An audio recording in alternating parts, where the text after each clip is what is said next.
अस्सलाम वालेकुम dear friends and students. आज की वीडियो में हम बात करेंगे सेकंड इक्वेशन ऑफ मोशन के बारे में। सेकंड इक्वेशन ऑफ मोशन आज हम डिराइव करने जा रहे हैं। पिछली वीडियो में हमने फर्स्ट इक्वेशन ऑफ मोशन को डिटेल से डिराइव किया था। होपफुली वो आप लोगों को समझ आ गया होगा। ये फिज़िक्स है ग्रेड 9 का, फिज़िक्स ग्रेड 9 केपी गवर्नमेंट का टेक्स्ट बुक है। यूनिट नंबर 2 है काइनेमेटिक्स का। तो चलो स्टार्ट करते हैं। सबसे पहले इस ग्राफ को रीड करना आप लोगों को आना चाहिए। ये ग्राफ किस तरह से बना लेते हैं और इससे हम कौन कौन से वैल्यूज़ निकाल सकते हैं, इससे हम कौन कौन से वैल्यूज़ डिराइव कर सकते हैं। तो इस ग्राफ को समझना आप लोगों के लिए बहुत इंपॉर्टेंट है। ग्राफ्स के बारे में मैंने डिटेल से वीडियोज़ बनाई थी, जो ग्राफिकल इंटरप्रिटेशन है उसमें, वो आप लोग जाकर डिटेल से देख सकते हैं। पिछली वीडियोज़ में प्लेलिस्ट में मैंने सारी वीडियोज़ अपलोड की थी। ये ग्राफ मैं थोड़ा सा आप लोगों को जूम करके दिखा देना चाहता हूँ कि इस ग्राफ में कौन कौन सी वैल्यूज़ है और आप लोगों को क्या क्या जहन में, आप लोगों के क्या क्या होना चाहिए। तो इस साइड पे हमारे साथ वेलोसिटी है वर्टिकल एक्सिस पे, और हॉरिजॉन्टल एक्सिस पे हमारे साथ टाइम है। ये आप लोग देख सकते हैं, हॉरिजॉन्टल पे टाइम शो किया हुआ है और वर्टिकल में हमारे साथ वेलोसिटी है। यहाँ से ये ए पॉइंट से ये एक चीज़, एक ऑब्जेक्ट मोशन स्टार्ट कर देता है, वो यूनिफॉर्म एक्सेलरेशन पॉइंट बी तक पहुँच जाता है। तो इस लाइन का ये जो है ये स्लोप अगर हम फाइंड आउट कर ले तो इसको हमारे साथ ये एक्सेलरेशन शो करता है। स्पीड टाइम ग्राफ या वेलोसिटी टाइम ग्राफ का स्लोप अगर हम लोग फाइंड आउट करें तो वो हमारे साथ एक्सेलरेशन हो जाता है। तो इसके ऊपर ये स्मॉल ए इन्होंने लिखा हुआ है। ये एक बात याद रखिएगा, वेलोसिटी टाइम ग्राफ का जो हम स्लोप फाइंड करते हैं तो वो हमारे साथ एक्सेलरेशन हो जाता है। तो ये हमारे साथ ए हो गया। यहाँ ये ए पॉइंट से इसने इनिशियल वेलोसिटी स्टार्ट की हुई थी, इस ओरिजिन से इस ए पॉइंट तक ये हमारे साथ ओ ए हमारे साथ है। यहाँ से ये डी सी ये सेम है। ये हमारे साथ क्या शो करता है, initial velocity V I show कर लेता है।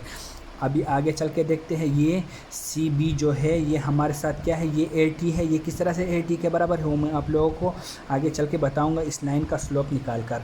दूसरी बात ये कि वी एफ हमारे साथ क्या है, वी एफ हमारे साथ यहाँ से लेकर डी बी ये लाइन जो है हमारे साथ, ये वी एफ है, फाइनल वेलोसिटी है हमारे साथ। तो ये 2 से 3 चीज़ें यहाँ पे यूज़ होगी।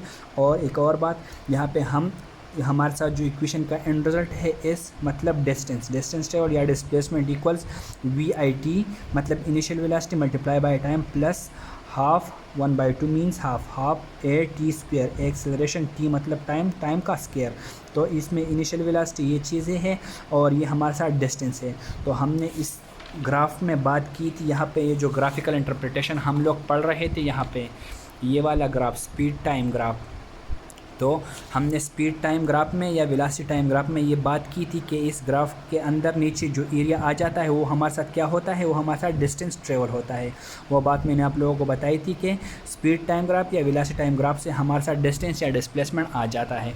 तो यहाँ पे हम ये कंसेप्ट यूज़ करके मतलब हम लिखेंगे कि displacement equal to area under this graph. इस ग्राफ के नीचे जो एरिया है ये सारा एरिया, तो ये सारा एरिया फिर यहाँ पे 2 में हम डिवाइड कर लेंगे। एक हमारे साथ ये ट्राइंगल बन जाएगा और दूसरा हमारे साथ ये रेक्टेंगल मतलब दोनों अपोजिट साइड इसके बराबर है, और ये ट्राइंगल मतलब 3 साइडेड वाला जो शेप है वो ट्राइंगल बन जाएगा। तो हमारे साथ ये 2 शेप्स बनेंगे, इसके हम एरिया निकाल लेंगे तो वो हमारे साथ डिस्टेंस ट्रेवल के बराबर होगा। और डिस्टेंस ट्रेवल जो है वो हमारे साथ एंड रिजल्ट है इसका, जो कि है S is equal to A T plus half A T square.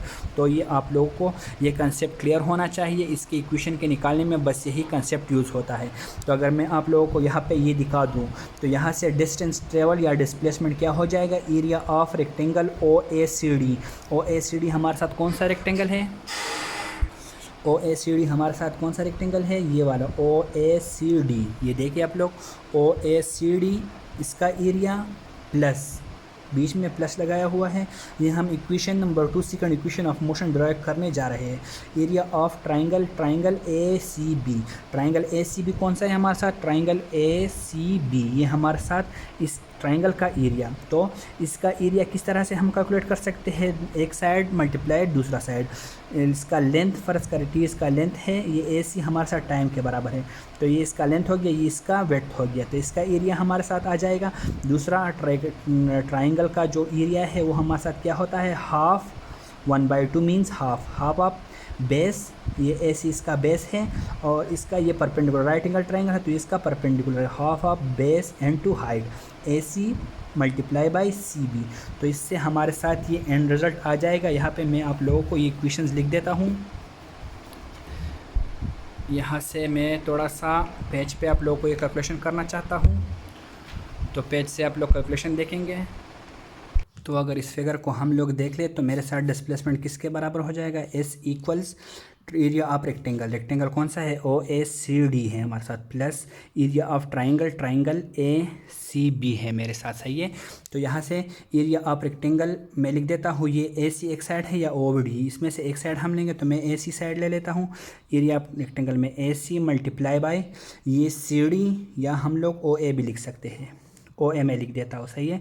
Plus area of triangle को देखें तो वो हाफ ऑफ बेस, बेस ये है मेरे साथ, सी बेस ये है, ए सी मेरे साथ बेस है, मल्टीप्लाई बाई इसका वर्टिकल मतलब परपेंडिकुलर, सी बी इसका दूसरा साइड है। अब आते हैं इनके ये साइड्स, देखते हैं कि इनके साइड्स हमारे साथ इस फिगर में कौन कौन से आते हैं। तो यहाँ से अगर मैं ए सी को देखूँ तो ए सी मेरे साथ क्या है, ए सी मेरे साथ किसके बराबर है, ए सी को अगर आप लोग देखें तो टाइम के बराबर है, तो टी से स्मॉल टी है। दूसरा हमारे साथ ये सी डी जो है या ओ ए है वो मेरे साथ इनिशियल वेलोसिटी के बराबर है, ओ ए मेरे साथ वी आई के बराबर है, वी आई मैंने लिख दिया। अब आती है बारी ट्राइंगल्स में, हाफ ऑफ ए सी तो मैंने ऑलरेडी लिख दिया है, वो टी के बराबर है। और सी बी को अगर देखें तो सी बी यहाँ से आप लोग को अभी पता नहीं चलेगा, तो मैंने आप लोग एक बात बताई थी कि इस लाइन का स्लोप, इस लाइन का स्लोप किसके बराबर, एक्सेलरेशन के बराबर है। अब हम इस लाइन का स्लोप फाइंड आउट करते हैं, तो मैं यहाँ लिख देता हूँ slope of this line, slope इसका किसके बराबर होगा, स्लोप इक्वल्स इसके वर्टिकल में चेंज, वर्टिकल में इसका चेंज किया जाता है, सी बी इसका चेंज है वर्टिकल, डिवाइड बाय इसके हॉरिजॉन्टल का चेंज, हॉरिजॉन्टल का चेंज का क्या है, ए सी है। और स्लोप इसका किसके बराबर है, acceleration, acceleration equals C B हमारे साथ क्या है, सी बी हम अपनी जगह लिखेंगे, मैं यहाँ से सी बी की वैल्यू फाइंड आउट करना चाहता हूँ, सी बी अपनी जगह लिखेंगे और ए सी की जगह क्या लिखूँगा मैं, टी। राइज में चेंज डिवाइड बाई रन में चेंज, इसलिए हमारे साथ स्लोप के बराबर है। और यहाँ पे स्लोप हमें क्या शो करता है, एक्सेलरेशन शो करता है। तो ये टी में इधर मल्टीप्लाई में लेके आता हूँ, तो ए टी किसके बराबर हो जाएगा, सी बी के बराबर हो जाएगा। तो सी बी की वैल्यू मैं किससे रिप्लेस कर लूँगा, ए टी से रिप्लेस कर लूँगा, ए सी की वैल्यू मैं टी से रिप्लेस कर लूँगा, और यहाँ से ओ ए की वैल्यू मैं किससे रिप्लेस करूँगा, इनिशियल वेलोसिटी से, यहाँ मैं वी आई लिख सकता हूँ और ए सी की जगह यही मैं टी लिख सकता हूँ। तो यहाँ से मेरे साथ ये इक्वेशन क्या बन जाएगा, एस इक्वल्स टी लिख दूंगा यहाँ पे, मल्टीप्लाई ओ ए की जगह मैं वी आई लिख दूंगा, सही है, प्लस यहाँ पे हाफ आ जाएगा, और ए सी की जगह मैं टी लिख दूंगा, प्लस सी बी की जगह मैं ए टी लिख दूंगा। अब आते हैं इसको थोड़ा सा सही तरीके से, जो इस तरह से रीअरेंज कर लेते हैं, ये वी आई है और ये टी है, ये मल्टीप्लाई हो जाएगा तो वी आई टी हो जाएगा, प्लस हाफ ये टी है, इस टी के साथ मल्टीप्लाई हो जाएगा, ए अपनी जगह आएगा तो ए अपनी जगह आ गया, और T multiply T, T square हो जाएगा। तो इससे क्या आ जाएगा मेरे साथ, S equals V I T plus half A T square. ये मेरे साथ एंड रिजल्ट हो गया, जो कि है हमारे साथ second equation of motion, second equation of motion है हमारे साथ, ही इसका फाइनल रिजल्ट है।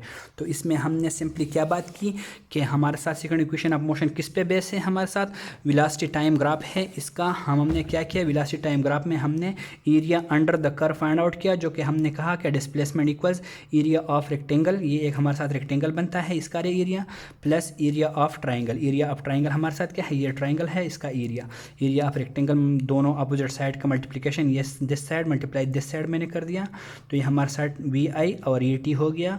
और यहाँ से हाफ ऑफ इसका ए सी ये साइड है, half base multiply height, A सी हमने टाइम के बराबर लिया और सी भी हमारे साथ ए टी के बराबर, ए टी के बराबर किस तरह से आ गया, इस लाइन का स्लोप बराबर था vertical change divide by horizontal change, तो और इस लाइन का स्लोप हमारे साथ एक्सेलरेशन के बराबर है। स्पीड टाइम ग्राफ का अगर हम स्लोप फाइंड आउट करें तो हमारे साथ एक्सेलरेशन के बराबर है, तो एक्सेलरेशन बराबर है this change divide by this change, तो इससे हमारे साथ सी बी किसके बराबर आ गया, सी बी हमारे साथ यहाँ ए टी के बराबर एक्सेलरेशन मल्टीप्लाई बाई टाइम।